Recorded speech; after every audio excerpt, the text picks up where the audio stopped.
Hello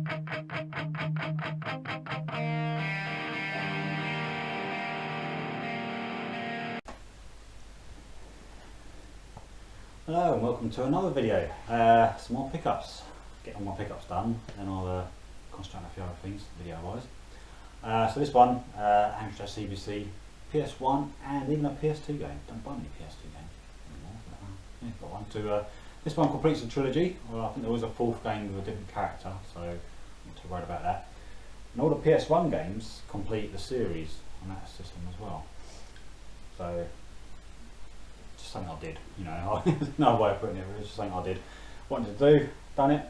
Bunch of Amstrad games, cassette and disc. Finished a trilogy on that one as well. A gift from a friend.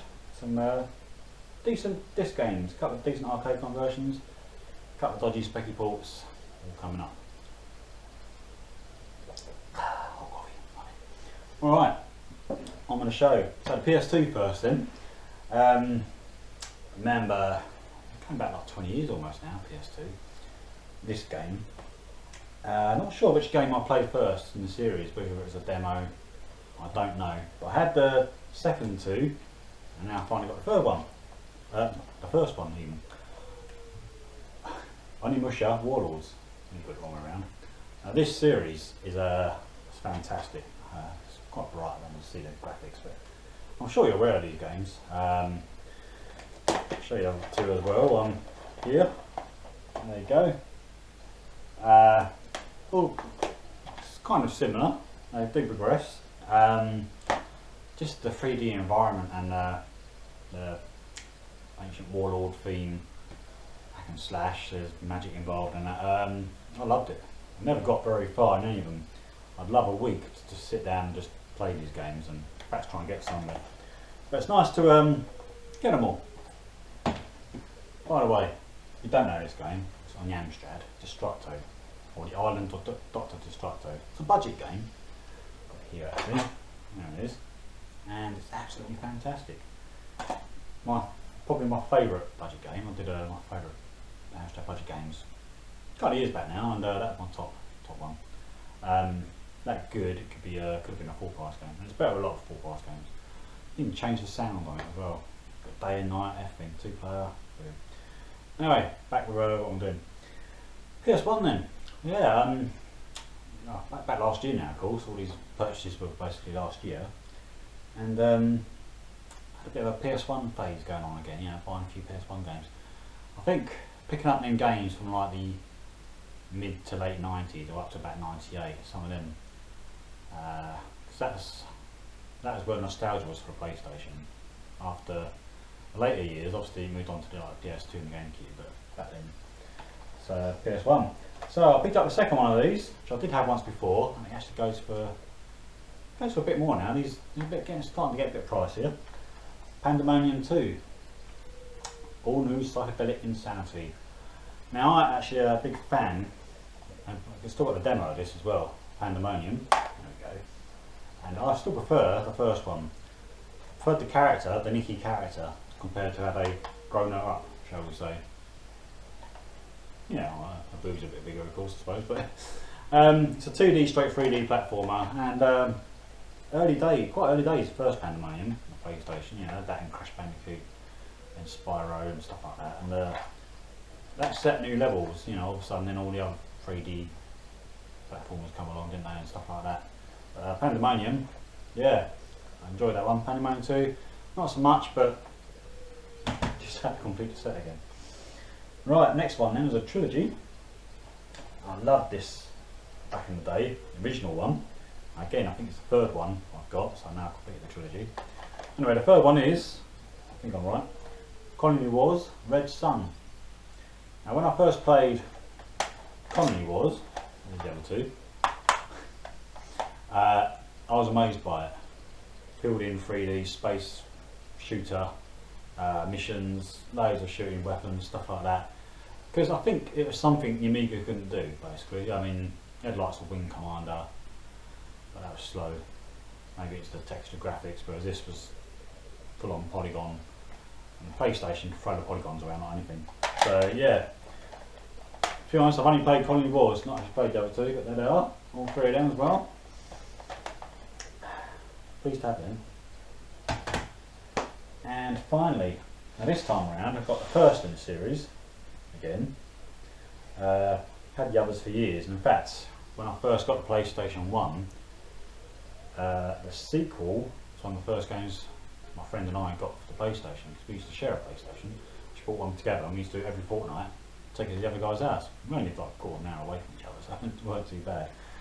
But you know, and so they come with a Ridge Racer, obviously the demo 1 disc, and he bought a second sequel, which we'll find out in a tick. I bought Wipeout 297, of course. That was, again, that was a sequel itself. Anyway, the original Tekken in a cardboard box. Lovely stuff. Still not played it to this day. There it goes, and that's what, 25 years now? Nice to get the cardboard box version finally. So I also have a small case version of Tekken 2. Double case version of Tekken 2. That's the original. So I don't know where I picked that up from. In the fine stuff. The Platinum Tekken 3. And the collector's edition, which is, if you didn't know, the full game, or was it just a demo? PlayStation 3 magazine, official PlayStation magazine. So yeah, that's a whole lot of Tekken. A lot of fun. I love Tekken 2. We had a party at our house, and Tekken 2 was on, and who was I playing? I was playing Anna, which is Nina's sister. I liked Anna, and just beating everyone. It was a fun time. I actually do quite well at beating them up. Probably going to do it now to save my life, but there we go. Right, okay, Amstrad games coming up. Alright, we're back. And the coffee. Wife! That should work. Go back then. Alright, Amstrad games then. The first one then, actually the first two, I bought from the same seller, complete the trilogy. The third one is very hard to get hold of and goes for a lot of money. But anyway, loved the first one back in the day, although I never got very far. The music, it's one of them tunes for me. It gives you that real nostalgia buzz, you know, the Amstrad days. Anyway, the other two games in question are Mask 2 and Mask 3, Venom Strikes Back. Neither, I think, are actually as good as the first one. Mask. That was nice and colourful, top down, shooting, collecting stuff. These are like side-on view. Sometimes the graphics weren't as good. Mask 2 music's almost identical to Mask 1. I don't think Mask 3 had it. Don't sound different altogether. But yeah, good to have all three of them. Got a discount actually for buying two of them two, so that's not too bad. Yeah, I never actually really watched Mask. I mean, I was a kid at the time, but same goes the next one. I remember the intro to the next one, this next game, the intro to the TV series. I don't remember the series really at all. I picture it just about, that's it. Anyway, clamshell time. Battle of the Planets. Now, I mean, if you know rare of the series or not, I don't know, is it Gotcha Man or something it's called in Japan, something like that, I think. But this, I don't know what I could have done with the game actually, not knowing now of course, obviously know now. But it's basically like a 3D space shooter in space, and I think over the ground as well. Nice clamshell, good old clamshell. Next one's a clamshell too. Now this is one of the go-to games to show someone the Amstrad, that's what I say. It's a decent game, although I've never really played it to be honest, and that's Get Dexter. It's a French game originally. French version of this product is titled Crafton and Zunk. And I can show you the graphics, you can see them. It's a nice metric adventure of sorts, extremely colourful, not like a Night Law, stuff like that, which are specky thoughts more or less. Great games. Yeah, Get Dexter. Had a sequel as well. I'm just going to call it Get Dexter 2 because I can't remember. Right, yeah, 6 more games. Yeah. First one was a gift. Actually, I kind of won it in a competition, sort of, in a way. Paul, Mr. Babs, you all know him. Everyone knows top fella. I actually come like a runner-up in one of his recent competitions he does. It's a lovely thing to do, by the way. First prize was something like 50 quid or something, which obviously whoever won took, fair enough. And one of the other options, which was what I'd have taken definitely second choice anyway, was this. Indiana Jones and the Fate of Atlantis. Yeah. This came out quite late in the Amstrad's life. It's there inside, I won't bother showing you. And it didn't get a kicks release. So, unlike the other Indiana Jones games, they've got kicks releases, so I haven't got to look for that. Yeah, it's good to have. Obviously, it's quite a rarity. Don't come up very often at all. So, that's a nice one, and thanks, Paul, for that. Yeah. Okay. Disappointing this game. Really disappointing. But I still had to get it for some reason. I think I've got it on a compilation somewhere as well. At least on a compilation. Anyhow, Swiv. One of the most amazing Amiga vertical shooters. Simply. And I think it's the best version out of all the consoles, computers. Personally. Maybe because I've played it, I don't know, but I've looked at the others and I still think the Amiga version is best. Amstrad version, there's not even a picture on the back, it's that bad. It's a terrible, terrible specky port. Now, conversation before, the Amstrad, if it's programmed right, it's going to be better than specky, it's more powerful. If it's programmed right, this wasn't. There are colourful vertical scrolling shooters on the Amstrad. They come out before Squid. Fair enough, this is 1991. Also, Amstrad disc, it's this version, it's 128K, 6128 only. So it's a 128K. It's still only a specky port. I couldn't get it to load on my 6128, but I did get it to load on my 6128 Plus. What a shame. It's one of them games. I was going to do a video some time ago. The games I like to see remade on the Amstrad, and this is one of them. Yeah. Okay, decent racer this one. TT Racer. Good bike game. Quite an early one, I think. It's about 80s. Oh yeah, it's 86 or 88, I don't know. But yeah, it's nice couple, quite fast. Decent. Yeah. That's it really. Alright. Love this game. It's a specky port, but it's actually a decent-ish specky port. You know, it lacks a bit of colour, it's a bit slow. Still a good game. Midnight Resistance.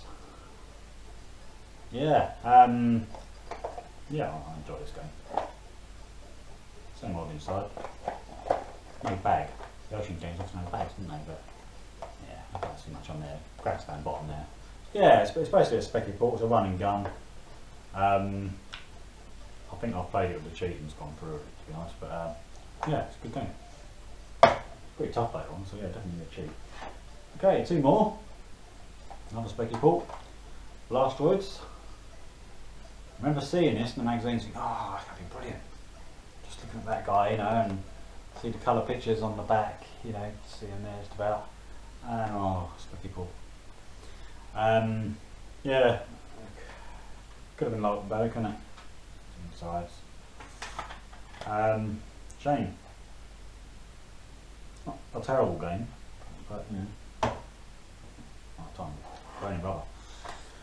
Fast one. Final one. Cable. What's that? What it says on the box. This is actually another specky port. It's not terrible. If you don't know this game, I'm sure you do. It's kind of like Operation Wolf. Set your players at the bottom of the screen. He runs along, can shoot and throw grenades. You've got to clear the screen of all the enemies before moving on. Still fairly decent. But yeah, that is it's my Amstrad games. Actually, there are another half a dozen, which includes recent releases. I'll do these in a separate video, including a limited edition big box. There's only 50 made. And I've got one of them. It cost me like 25 quid, I think, I suppose. Couple of rare French games, and that'll be coming up soon as well. Yeah, getting the hang of this, doing the video thing again. Terrible. Right, time for more coffee, I think. I'm tired. Been up since 2 this morning. when I did this video anyway. Yeah, so lovely job I had. Right, thanks for watching. See you again soon. Bye for now.